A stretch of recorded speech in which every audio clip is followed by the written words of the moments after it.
नमस्कार विद्यार्थी मित्रांनो, स्वागत आहे तुमच्या सर्वांचं ध्येयाधिकारी स्पर्धा परीक्षा मंच या आपल्या यूट्यूब चॅनलवर।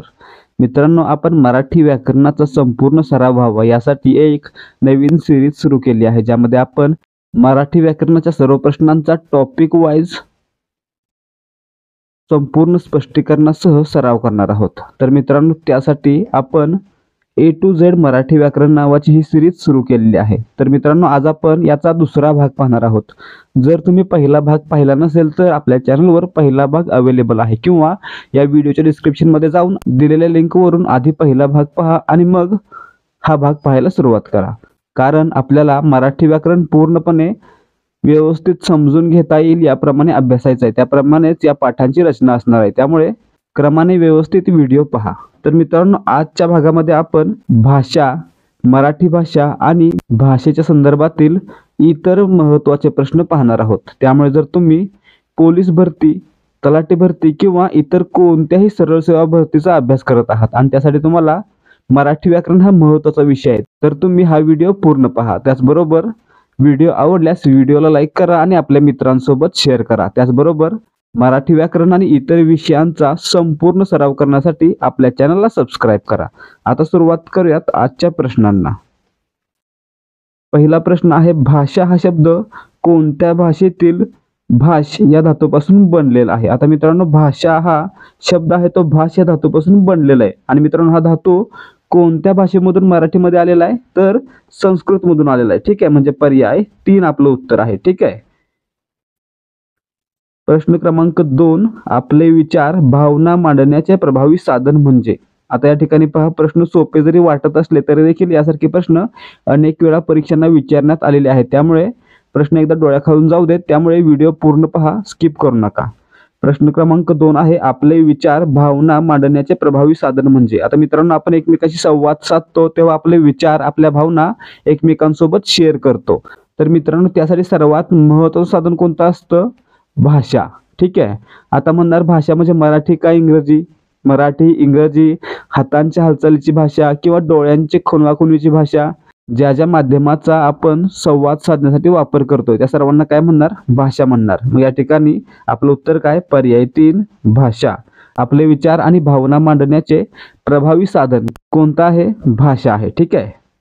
प्रश्न क्रमांक 3, हाताची बोटांची विशिष्ट हालचाल करून बोलली जाणारी भाषा म्हणजे? आता या ठिकाणी पहा, हातांची किंवा बोटांची विशिष्ट हालचाल करून बोलली जाणारी भाषा। आता या ठिकाणी भाषाला आपण काय म्हणणार आहे? पल्लवी। आणि हाताला काय म्हणतो आपण? कर। कर म्हणजे हात, हातसाठी कर हा समानार्थी शब्द आहे। ठीक आहे। आणि मग हाताच्या हालचालीने बोलली जाणारी भाषा म्हणजे काय असणार आहे? कर पल्लवी। ठीक आहे, म्हणजे पर्याय 3 आपलं उत्तर आहे। दुसरे कोणते असते? नेत्र पल्लवी। याच्यामध्ये काय करणार आहे आपण? तर डोळ्यांनी खुणवाखुणवीची जी भाषा असेल त्याला काय म्हणणार? नेत्र पल्लवी म्हणणार। ठीक आहे, नेत्र म्हणजे डोळा। प्रश्न क्रमांक 4, भाषेचे लेखन करण्यासाठी विशिष्ट चिन्हांचा वापर केला जातो, त्या चिन्हांच्या समूहाला काय म्हणतात? मागच्या भागामध्ये आपण पाहिलं होतं की आपल्या तोंडावाटे निघणाऱ्या मोलध्वनींना काय म्हणतो आपण? वर्ण। तर मित्रांनो, आपल्याला जर ते वर्ण लिहून ठेवायचे आहेत तर त्या प्रत्येक वर्णासाठी काहीतरी चिन्ह असलं पाहिजे। आणि मित्रांनो, त्या चिन्हांच्या समूहाला आपण काय म्हणणार आहे? ती भाषा लिहिण्याची लिपी म्हणणार आहे। ठीक आहे, म्हणजे या ठिकाणी आपलं उत्तर काय? पर्याय 1 लिपी। प्रश्न क्रमांक 5, मराठी भाषेतील आद्य शिलालेख कोणत्या ठिकाणी आढळला? आता या ठिकाणी पहा, आद्य म्हणजे काय? सर्वात जुना जो ज्ञात आहे असा। ठीक आहे। तर या ठिकाणी पहा, मराठी भाषेतील सर्वात जुना ज्ञात असलेला शिलालेख जो आहे तो रायगड जिल्ह्यातील अक्षी या ठिकाणी आढळलेला होता। ठीक आहे, म्हणजे आपलं उत्तर काय? पर्याय 2 रायगड। तर मित्रांनो, हा जो शिलालेख आहे तो शिलाहार राजवंशातील केशीदेवराय याचा असल्याचे मानले जाते। ठीक आहे। त्यामुळे असा प्रश्न येऊ शकतो की मराठी भाषेतील सर्वात जुना शिलालेख कोणत्या राजाचा होता? तर तो कोणत्या राजाचा होता? शिलाहार राजवंशातील केशीदेवराय याचा। ठीक आहे। तर मित्रांनो, दुसऱ्या क्रमांकाचा आहे तो सोलापूर जिल्ह्यातील कुडाळ या ठिकाणी आढळला होता। आणि तिसरा आहे तो कर्नाटकातील श्रवणबेळगोळ या ठिकाणी आढळला होता, ज्याच्यावर श्री चामुंडराय करविले असं लिहिलेलं आहे। यावर पुढे प्रश्न असणार आहे, प्रश्न क्रमांक 6, मराठी भाषेतील सर्वात जुना ग्रंथ कोणता? आता मित्रांनो या ठिकाणी पहा, मराठी भाषेतील सर्वात जुना ग्रंथ कोणता असा प्रश्न आलेला आहे. तर आहे पर्याय 3 विवेक सिंधू. ठीक आहे, विवेक सिंधू हा मराठी भाषेतील सर्वात जुना ग्रंथ मानला जातो. ठीक आहे, त्यासोबतच हा कोणी लिहिला आहे? तर कवी मुकुंदराज यांनी लिहिलेला आहे. ठीक आहे, आता मित्रांनो कवी मुकुंदराज यांनी लिहिलेला आहे म्हणजे या ठिकाणी हा काय कवितांचा संग्रह आहे, म्हणजे या ठिकाणी हा पद्य ग्रंथ आहे. त्यापुढे असा प्रश्न येऊ शकतो म्हणजे की मराठी भाषेतील सर्वात जुना पद्य ग्रंथ कोणता? तर विवेक सिंधू, लेखक किंवा कवी मुकुंदराज. ठीक आहे, आणि त्यानंतर आणखी एक प्रश्न महत्त्वाचा येऊ शकतो, मग मराठी भाषेतील पहिला गद्य ग्रंथ कोणता? तर कोणता असणार आहे? तर लीलाचरित्र. ठीक आहे, यावर पुढे प्रश्न आहेत, त्यामुळे पूर्ण प्रश्नांचा आपण स्पष्टीकरणासह व्यवस्थित सराव करणार आहोत, त्यामुळे व्हिडिओ स्किप न करता पूर्ण व्हिडिओ पहा.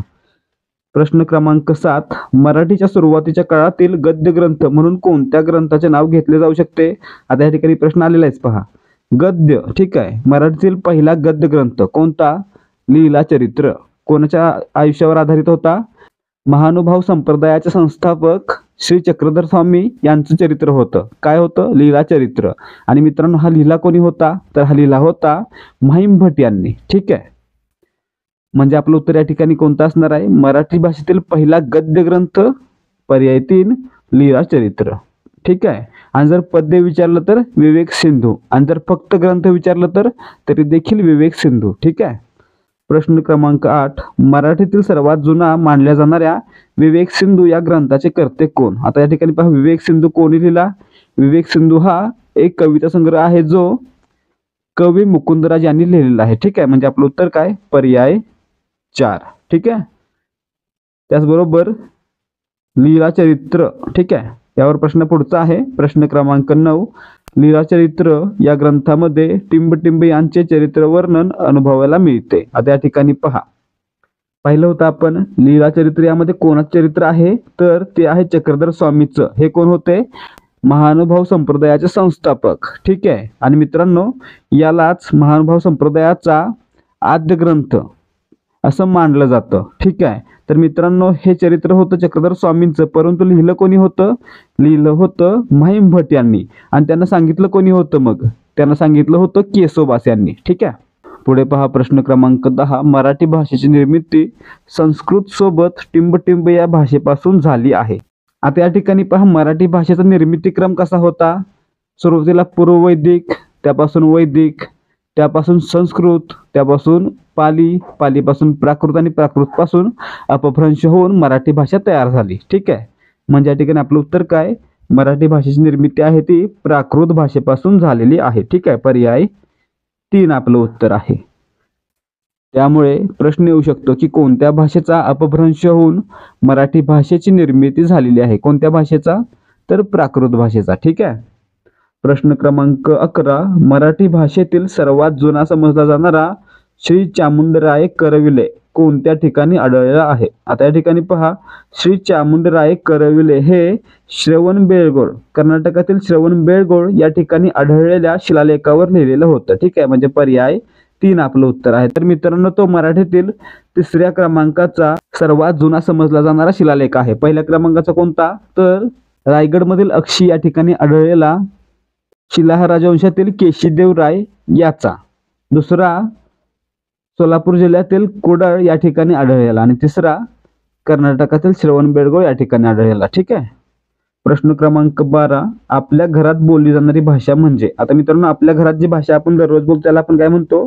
मातृभाषा. पर्याय 2. ठीक आहे,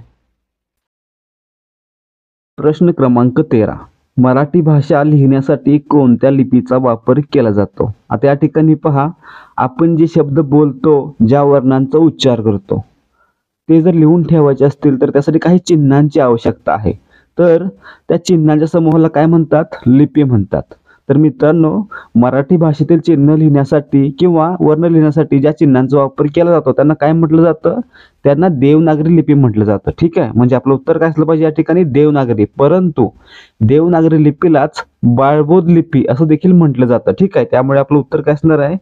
पर्याय 2 आणि 3 दोन्ही योग्य असणार आहेत, म्हणजे पर्याय 4 आपलं उत्तर आहे. ठीक आहे, त्याचप्रमाणे पहा, प्रश्न क्रमांक 14, देवनागरी लिपीबद्दल योग्य विधाने निवडा. आता मित्रांनो, देवनागरी लिपीचे वैशिष्ट्य कोणते कोणते आहेत? तर पहिलं वैशिष्ट्य पहा, देवनागरी लिपीलाच बाळबोध लिपी म्हणून ओळखले जाते, म्हणजे बरोबर आहे. ठीक आहे. पहा, देवनागरी लिपीमध्ये वाक्य उजवीकडून डावीकडे लिहिले जाते. आता मित्रांनो, हे पान आहे समजा, तर आपण काय करतोय, या पानाच्या डावीकडून सुरुवात करतो आणि उजवीकडे लिहित जातो. पुन्हा नवीन वाक्याची सुरुवात आहे ती डावीकडून करतो. म्हणजे या ठिकाणी लिपी ही डावीकडून उजवीकडे लिहिली जाते, उजवीकडून डावीकडे नाही. म्हणजे विधान चुकलेलं आहे. ठीक आहे.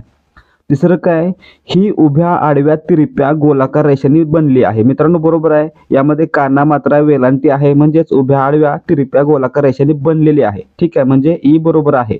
आणि एक वैशिष्ट्य लक्षात ठेवायचं आहे की ज्यावेळी मराठी भाषेतील एखादा शब्द लिहिला जातो तेव्हा त्या लिपीमध्ये शब्द पूर्ण झाल्यानंतर त्या शब्दावर शिरोरेषा दिली जाते. म्हणजे काय, समजा या ठिकाणी लिहिलं तर च्या वर एक रेष लिहिली जाते, त्याला काय म्हणायचं, शिरोरेषा म्हटलं जातं. ठीक आहे. हे काय मराठी भाषेतील किंवा मराठी भाषेच्या देवनागरी लिपीचं वैशिष्ट्य आहे. म्हणजे आपलं उत्तर काय या ठिकाणी आणि ई दोन्ही योग्य आहेत. पर्याय 3 आपलं उत्तर आहे. तर विधान हे चुकलेलं आहे. ठीक आहे. प्रश्न क्रमांक 15, भावार्थ दीपिका या ग्रंथाचे लेखन कोणी केले आहे? आता मित्रांनो, भावार्थ दीपिका म्हणजे काय, ज्ञानेश्वरी. आणि याचं लेखन कोणी केलेलं आहे आपल्या सर्वांना माहित असेल, संत ज्ञानेश्वर. पर्याय 3.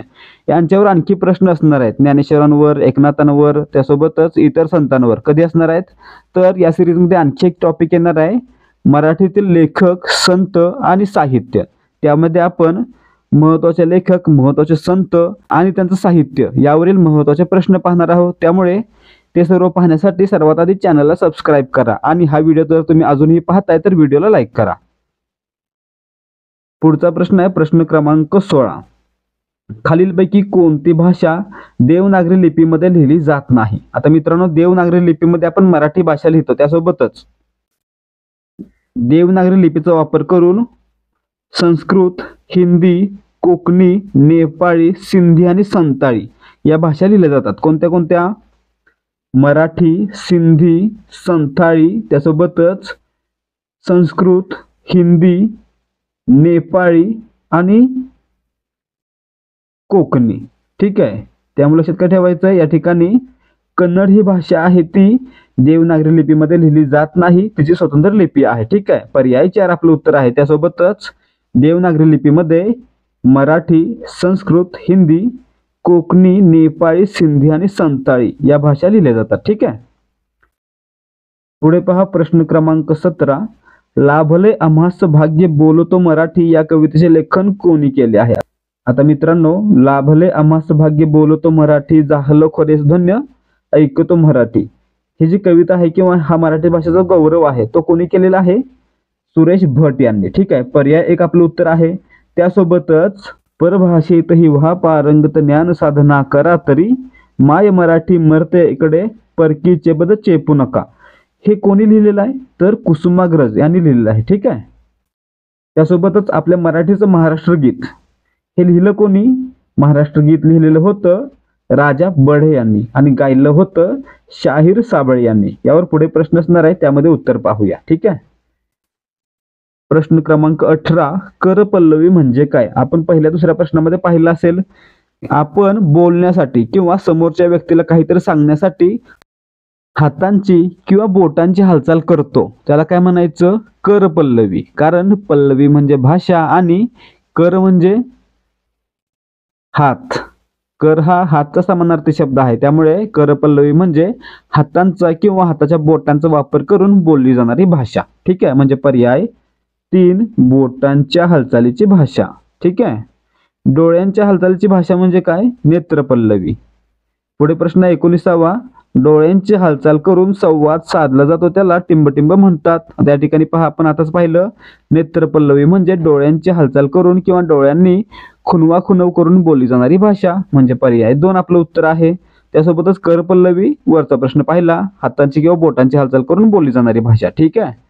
प्रश्न क्रमांक 20, आपल्या मनातील भावना समोरच्याला सांगण्यासाठी टिंबटिंब हा महत्त्वाचा दुवा मानला जातो. आता मित्रांनो, दुसराच प्रश्न होता, आपण संवाद साधण्यासाठी किंवा एकमेकांशी बोलण्यासाठी, एकमेकांना काही गोष्टी सांगण्यासाठी, आपले अनुभव शेअर करण्यासाठी एक महत्वाचं माध्यम वापरतो त्याला आपण काय म्हणतो, भाषा. ठीक आहे, म्हणजे पर्याय एक आपलं उत्तर आहे. प्रश्न पुन्हा पुन्हा घेतोय कारण ते प्रश्न व्यवस्थितपणे तुम्हाला समजले तर इथून पुढे कधीही त्याचं उत्तर चुकणार नाहीये. ठीक आहे. प्रश्न क्रमांक 21, मराठी ही महाराष्ट्राची राजभाषा कधी बनली? आता महत्वाचा प्रश्न आहे. तर या ठिकाणी पहा, महाराष्ट्राची निर्मिती कधी झाली? 1 मे 1960 ला. परंतु मराठी भाषेला महाराष्ट्राच्या राजभाषेचा दर्जा त्यावेळी मिळाला का? नाही मिळाला. कधी मिळाला मग? 1964 ला. ठीक आहे, म्हणजे पर्याय 2 आपलं उत्तर आहे. या ठिकाणी पहा, 1964 ला मराठी राजभाषा अधिनियम नावाचा एक कायदा संमत करण्यात आला आणि त्यानुसार 1964 पासून मराठी ही महाराष्ट्राची राजभाषा बनली. ठीक आहे. पुढचा प्रश्न क्रमांक 22, मराठीला महाराष्ट्राची अधिकृत राजभाषा म्हणून मान्यता देणारा कायदा कोणत्या वर्षी करण्यात आला? आता या ठिकाणी पहा, मराठी भाषेला महाराष्ट्राची अधिकृत राजभाषा म्हणून मान्यता देणारा कायदा हा कोणता होता? तर मराठी राजभाषा अधिनियम 1964. ठीक आहे, म्हणजे पर्याय 3 आपलं उत्तर आहे. त्यामुळे लक्षात ठेवायचं की मराठी ही महाराष्ट्राची राजभाषा कधी बनली? 1964 साली. काही म्हणतील 1960 ला महाराष्ट्र बनला त्यावेळी मराठी भाषा होती म्हणून मराठी 1960 ला बनली, परंतु असं नाहीये. मराठी ही महाराष्ट्राची राजभाषा कधी बनली? 1964. ठीक आहे. पुढे पहा, प्रश्न क्रमांक 23, खालीलपैकी मुख्यमंत्री म्हणून कोणाच्या कारकिर्दीत मराठी भाषेला महाराष्ट्राची अधिकृत राजभाषा म्हणून मान्यता मिळाली? आता मित्रांनो, मराठी भाषेला 1964 ला महाराष्ट्राची राजभाषा म्हणून मान्यता मिळाली. त्यावेळी मुख्यमंत्री कोण होते? त्यावेळी मुख्यमंत्री होते वसंतराव नाईक. ठीक आहे, म्हणजे आपलं उत्तर काय? पर्याय 3. तर मित्रांनो, याची घोषणा देखील त्यांनीच केली होती. ठीक आहे. आता या ठिकाणी पहा, जर तुम्ही पोलीस भरतीसाठी तयारी करत आहात आणि त्यासाठी तुम्हाला महत्त्वाच्या प्रश्नांचा सराव करायचा आहे, तो देखील प्रश्नपत्रिकांच्या स्वरूपात आणि टाइम लावून, तर तुम्ही देहाधिकारी स्पर्धा परीक्षा मंचची ही पोलीस भरती सराव प्रश्नपत्रिका सिरीज घेऊ शकता. कारण या संचामध्ये आपण 10 प्रश्नपत्रिका फक्त 25 रुपयांना देत आहोत, ज्यामध्ये प्रत्येक प्रश्नाचं पूर्ण स्पष्टीकरण आहे आणि गणित आणि बुद्धिमत्तेचे प्रश्न कशा प्रकारे सोडवले जातात आणि कशा प्रकारे सोडवायचे हे देखील पूर्णपणे सांगितलेलं आहे. त्यामुळे जर तुम्ही पोलीस भरतीसाठी तयारी करत आहात तर ही प्रश्नपत्रिका सिरीज, हा प्रश्नपत्रिका संच नक्की घ्या. त्यासोबतच या प्रश्नपत्रिका संचाबद्दल तुमच्यासाठी आणखी एक महत्त्वाची गोष्ट आहे की याची डेमो प्रश्नपत्रिका आहे ती तुम्हाला फ्री मिळणार आहे. त्यासाठी काय करायचं आहे, तर या व्हिडिओच्या डिस्क्रिप्शनमध्ये जायचं आहे आणि त्या ठिकाणी सराव प्रश्नपत्रिका डेमो पाहण्यासाठी कॉन्टॅक्ट अशी लिंक दिलेली आहे. त्या लिंकवर क्लिक करून ॲडमिनला डेमो असा मेसेज पाठवायचा आहे. डेमो प्रश्नपत्रिका अगदी फ्रीमध्ये मिळेल. त्यानंतर प्रश्नपत्रिका संच घेणं बंधनकारक नाहीये. जर तुम्हाला फ्रीमध्ये डेमो प्रश्नपत्रिका पाहायची आहे तर ॲडमिनला डेमो असा मेसेज करा. आता त्यानंतर पुढचा प्रश्न पाहायचा आहे. प्रश्न क्रमांक 24, दरवर्षी महाराष्ट्रात कोणता दिवस मराठी राजभाषा दिवस म्हणून साजरा केला जातो? आता या ठिकाणी पहा मित्रांनो, काही ठिकाणी ज्या ऑनलाईन क्विज येतात त्यांनी सगळ्यांनी याचा चोंबाळा करून टाकलेला आहे. काय केलेलं आहे, तर मराठी राजभाषा दिवस म्हणून 27 फेब्रुवारी दिलेला आहे, परंतु असं नाहीये. लक्षात ठेवायचं आहे, 1 मे 1965 पासून आपण 1 मे हा दिवस मराठी राजभाषा दिवस म्हणून साजरा करतो. ठीक आहे, पर्याय 2 आपलं उत्तर आहे. ठीक आहे. पुढचा प्रश्न त्यावरचा आहे, कोणत्या वर्षापासून महाराष्ट्रात 1 मे हा दिवस मराठी राजभाषा दिवस म्हणून साजरा केला जातो? कधीपासून? आता या ठिकाणी पाहायचं आहे, 1964 साली मराठी राजभाषा अधिनियम पारित करण्यात आला आणि त्यानुसार 1964 पासून मराठी ही महाराष्ट्राची राजभाषा बनली आणि त्यानंतर 1965 पासून 1 मे हा दिवस दरवर्षी मराठी राजभाषा दिवस म्हणून साजरा केला जातो. ठीक आहे, पर्याय 2 आपलं उत्तर आहे. ठीक आहे. प्रश्न क्रमांक 26, माझा मराठाची बोलू कौतिके अमृतातेही पैजेशी जिंके हे शब्द कोणाचे आहेत? आता मित्रांनो, हे कोणी लिहिलेलं आहे? संत ज्ञानेश्वर. पर्याय 4 आपलं उत्तर आहे. प्रश्न क्रमांक 27, मराठी भाषा ही कोणत्या भाषेचा अपभ्रंश होऊन तयार झाली असल्याचे मानले जाते? आता मित्रांनो, आपण पाहिलं होतं मराठी भाषा कशी बनली, क्रम कसा होता, किंवा कोणत्या भाषेपासून कशी निर्मिती झाली, किंवा कसा त्याचा विकास होत गेला. कसा झाला, तर पूर्व वैदिक पासून वैदिक, वैदिक पासून संस्कृत, संस्कृत पासून पाली, पाली पासून प्राकृत आणि प्राकृतचा अपभ्रंश होऊन मराठी भाषा तयार झाली होती. ठीक आहे, म्हणजे पर्याय 2, प्राकृतचा अपभ्रंश होऊन मराठी भाषा तयार झालेली आहे, म्हणजे पर्याय 2 आपलं उत्तर आहे. ठीक आहे. प्रश्न क्रमांक 28, खालीलपैकी कोणाचा जन्मदिवस मराठी भाषा गौरव दिवस म्हणून साजरा केला जातो? आता या ठिकाणी पहा, आपण दरवर्षी 27 फेब्रुवारी हा दिवस मराठी भाषा गौरव दिवस म्हणून साजरा करतो. ठीक आहे. आणि मित्रांनो, हा काय आहे तर मराठीतील आद्य कवी कुसुमाग्रज यांचा जन्मदिवस आहे, म्हणून आपण हा दिवस आहे तो मराठी भाषा गौरव दिवस म्हणून साजरा करतो. ठीक आहे, म्हणजे पर्याय 3 आपलं उत्तर आहे. तर मित्रांनो, काही ठिकाणी याचं उत्तर काय असणार आहे? वि वा शिरवाडकर किंवा विष्णू वामन शिरवाडकर. ठीक आहे. प्रश्न क्रमांक 29, मराठी भाषा गौरव दिवस दरवर्षी कोणत्या तारखेला साजरा केला जातो? आता या ठिकाणी पहा, दरवर्षी 1 मे हा दिवस मराठी राजभाषा दिवस म्हणून साजरा केला जातो. त्यासोबतच दरवर्षी 27 फेब्रुवारी हा दिवस मराठी भाषा गौरव दिवस म्हणून साजरा केला जातो. ठीक आहे, पर्याय 2 आपलं उत्तर आहे. ठीक आहे. त्यासोबतच मित्रांनो, हा दिवस आहे तो मराठीतील आद्यकवी कुसुमाग्रज यांचा जन्मदिवस आहे. त्यांचा गौरव करण्यासाठीच दरवर्षी 27 फेब्रुवारी हा दिवस मराठी भाषा गौरव दिवस म्हणून साजरा केला जातो. ठीक आहे. पुढे पहा, प्रश्न क्रमांक 30, महाराष्ट्र शासनाने कोणत्या वर्षी 27 फेब्रुवारी हा दिवस मराठी भाषा गौरव दिवस म्हणून साजरा करण्याची घोषणा केली?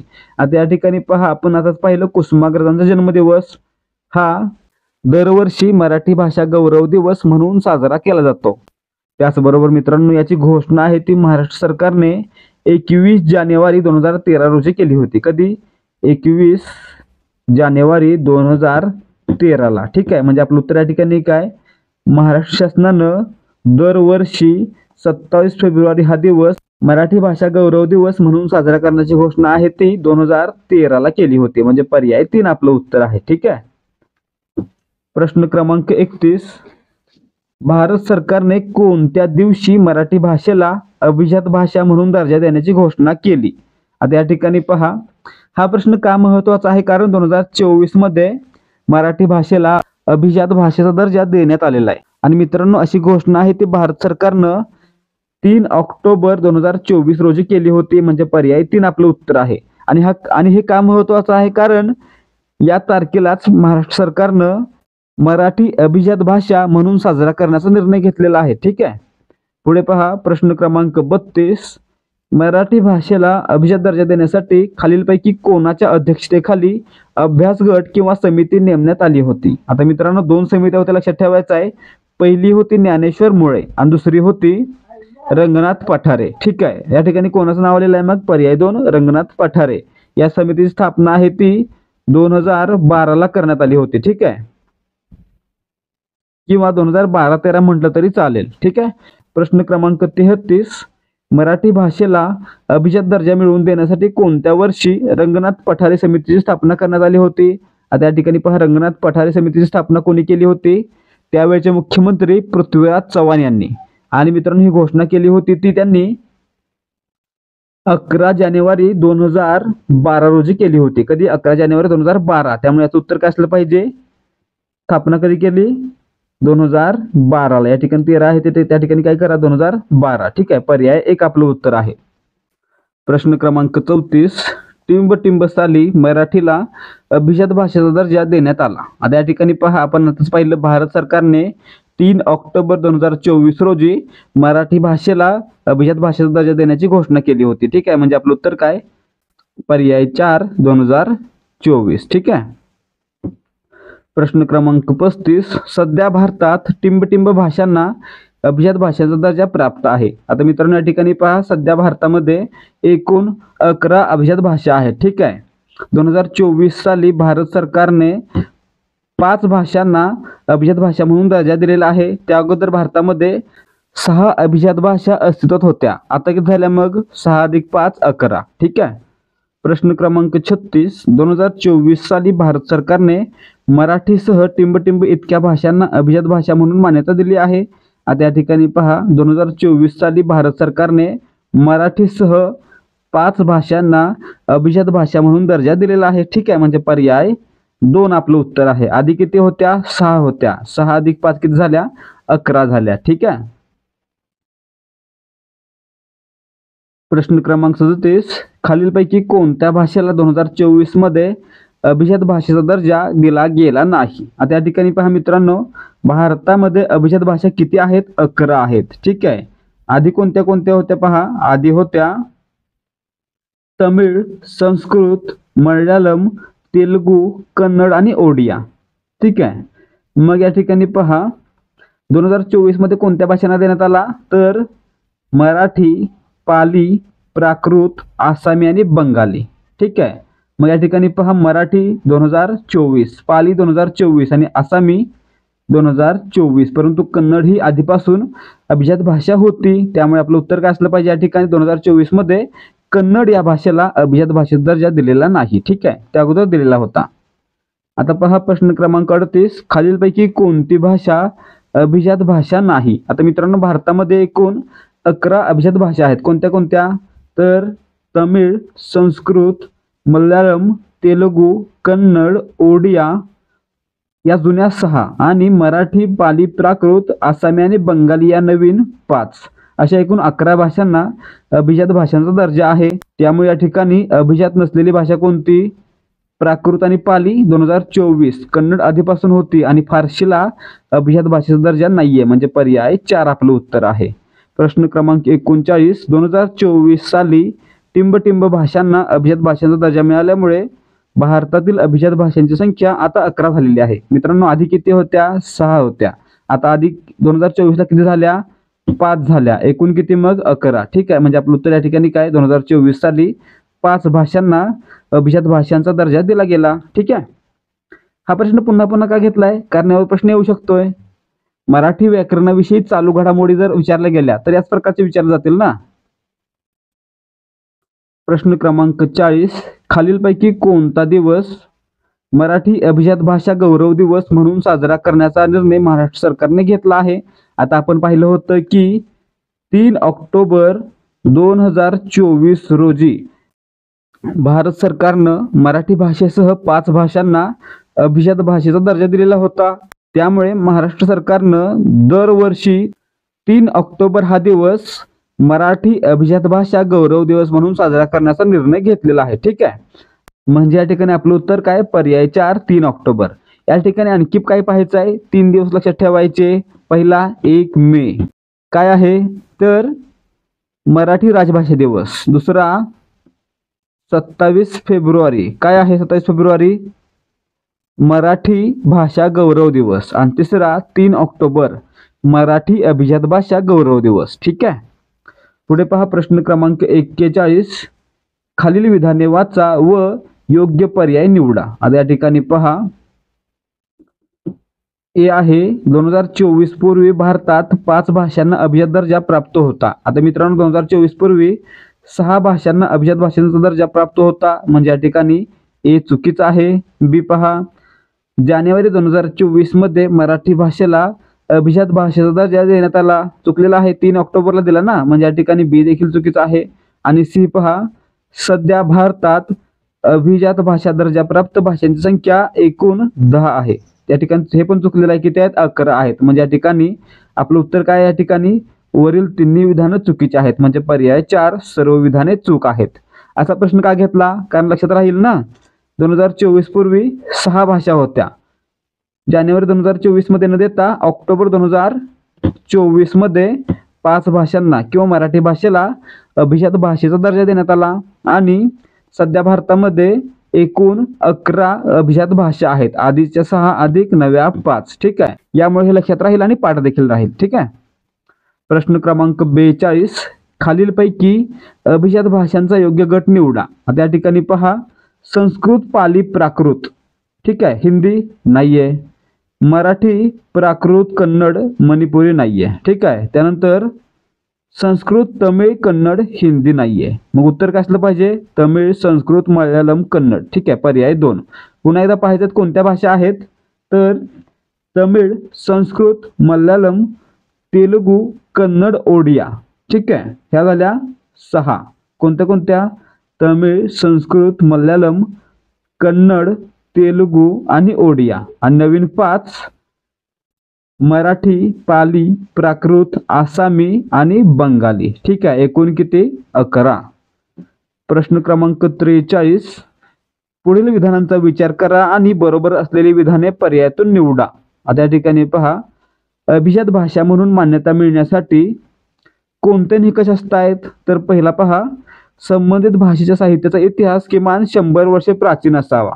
मित्रांनो, जो इतिहास आहे तो किमान 1500 ते 2000 वर्षे प्राचीन असावा. किती? 1500 ते 2000 वर्ष. ठीक आहे, म्हणजे पहिले विधान चुकीचं आहे.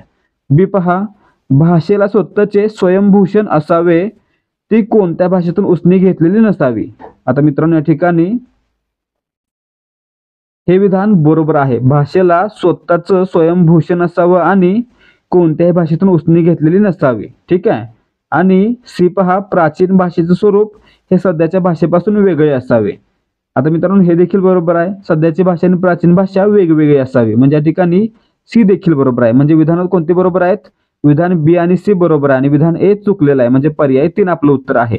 निकष पुन्हा एकदा पहा, संबंधित भाषेचा इतिहास आहे तो 1500 ते 2000 वर्ष जुना असावा.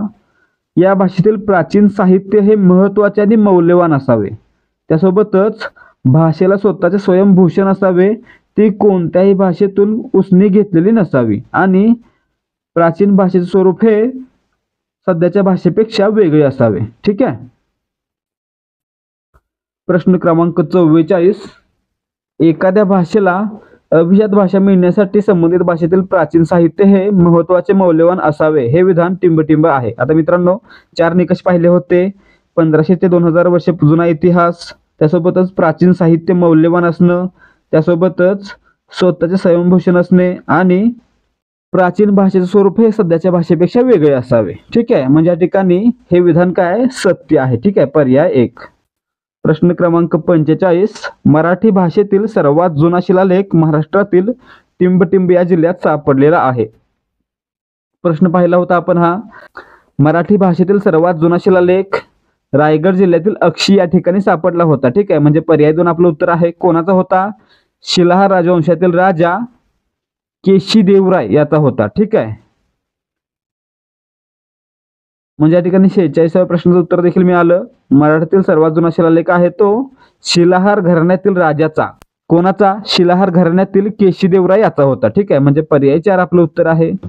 प्रश्न क्रमांक 47, कर्नाटकातील श्रवणबेळगोळ या ठिकाणी आढळून आलेला शिलालेखावर देवनागरी लिपीमध्ये काय कोरण्यात आलेले आहे? आता मित्रांनो, कर्नाटकातील शिलालेख आहे तो मराठीतील 3ऱ्या क्रमांकाचा सर्वात जुना शिलालेख आहे. ठीक आहे. पहिला रायगड जिल्ह्यातील अक्षी, दुसरा सोलापूर जिल्ह्यातील कुडळ आणि तिसरा कर्नाटकातील श्रवणबेळगोळ या ठिकाणी. ठीक आहे. यावर काय लिहिलेलं आहे? यावर लिहिलेलं आहे श्री चामुंडेराये करविले. पर्याय 1 आपलं उत्तर आहे. ठीक आहे. प्रश्न क्रमांक 48, अक्षी जिल्हा रायगड या ठिकाणी आढळलेला मराठी भाषेतील शिलालेख हा टिंबटिंब या शिलाहार राजाचा असल्याचे शास्त्रज्ञांचे मत आहे. कोणत्या राजाचा मित्रांनो? शिलाहार राजवंशातील केशीदेवराय याचा असल्याचं मानलं जातं. ठीक आहे, म्हणजे पर्याय 2 आपलं उत्तर आहे. प्रश्न क्रमांक 49, मराठी भाषेतील पहिले आत्मचरित्र कोणाचे आहे? आता या ठिकाणी पहा मित्रांनो, आत्मचरित्र म्हणू नका, मराठी भाषेतील पहिले चरित्र किंवा पहिला चरित्रपर ग्रंथ कोणाचा आहे? आता मित्रांनो, तो आहे चक्रधर स्वामी यांचा. ठीक आहे, म्हणजे पर्याय 2 आपलं उत्तर आहे. त्या ग्रंथाचं नाव काय? लीला चरित्र. आणि लिहिला कोणी? माहीम भट यांनी. ठीक आहे. प्रश्न क्रमांक 50, सर्वसामान्य लोकांना भगवद्गीता समजता यावी म्हणून संत ज्ञानेश्वरांनी गीतेवर टिंबटिंब हा ग्रंथ लिहिला. आता मित्रांनो, भगवद्गीतेचं मराठी भाषांतर संत ज्ञानेश्वर यांनी केलं. कशामध्ये केलं? तर भावार्थ दीपिका म्हणजेच ज्ञानेश्वरी. म्हणजे आपलं उत्तर काय? पर्याय 4 1 व 2 दोन्ही. ठीक आहे. तर मित्रांनो, हे होते आजचे प्रश्न. जर तुम्हाला प्रश्न व्यवस्थित योग्य वाटले असतील तर व्हिडिओला लाईक करा आणि आपल्या मित्रमैत्रिणींसोबत शेअर करा.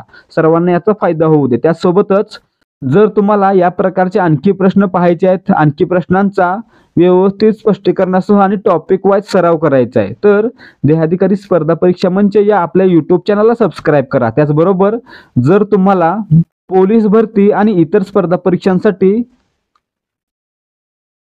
दररोज 100 सराव प्रश्न सोडवायचे आहेत, तर डिस्क्रिप्शन मध्ये दिलेल्या लिंकवरून टेलिग्राम चॅनल जॉईन करा. आपल्या टेलिग्राम चॅनलवर आपण दररोज 100 प्रश्नांचे क्विज देत आहोत. त्याचबरोबर जर तुम्हाला पोलीस भरती अपडेट्स आणि इतर माहिती इंस्टाग्रामवर हवी असेल तर डिस्क्रिप्शनमध्ये दिलेल्या लिंकवरून इंस्टाग्राम अकाउंटला देखील फॉलो करा. आता आजसाठी फक्त एवढंच. भेटूया पुढच्या भागामध्ये. जय हिंद, जय महाराष्ट्र.